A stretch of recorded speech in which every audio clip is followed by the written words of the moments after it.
the messages.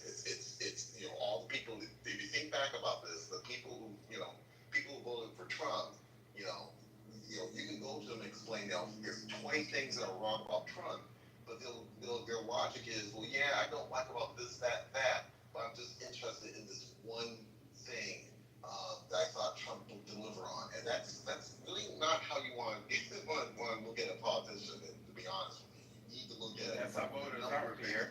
I'm in agreement. I'm trying to get back in here. I'm trying to get back in here. One second. Let me write in the horses because this is going crazy.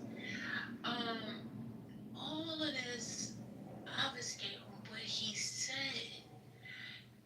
He said a thing that is true. This is what the people who are voting are saying. And you're going to argue with the voter that this is how they should not feel? And you think that's going to push them to your side? That's the part that I don't understand in this communication. Okay, fine. We know all of what you say. Everybody has heard it. We know. You're preaching to the choir.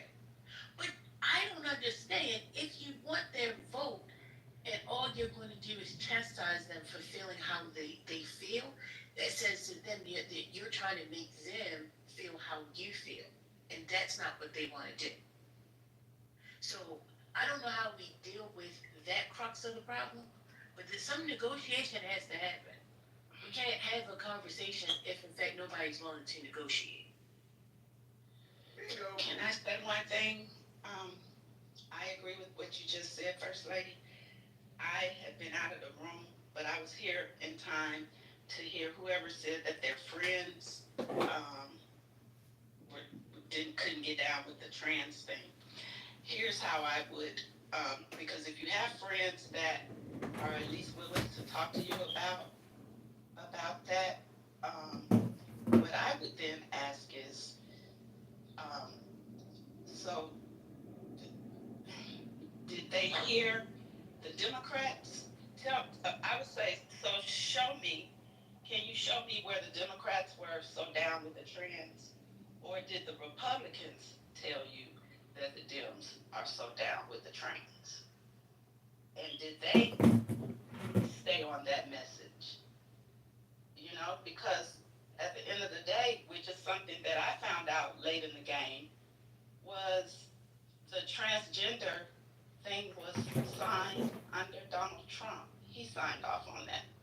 I wonder how many people who voted against the Dems because of what the Republicans were saying even knew that.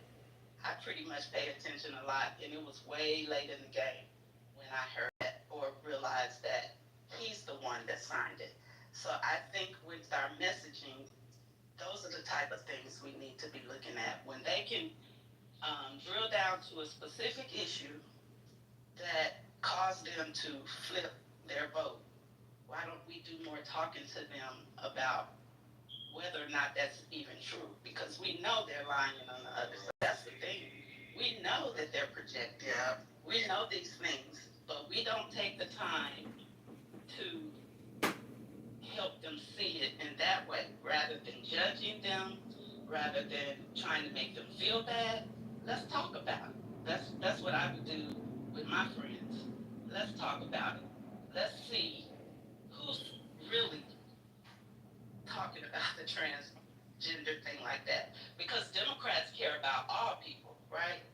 They want they want things to be fair for all people. I never saw anybody getting down with the trans. I just have to say one thing too. You have to understand. I don't want to see Wait a minute. anybody One hurt. second. I don't want to see anybody hurt. I'm sorry. But let's talk about it. That's all I'm saying. Maybe we got to get better at that part of the messaging, especially when we know that that's not what it is. But if that's what's before them all the time, yeah, people are going to think that. We have to kind of help. We have to train ourselves to be better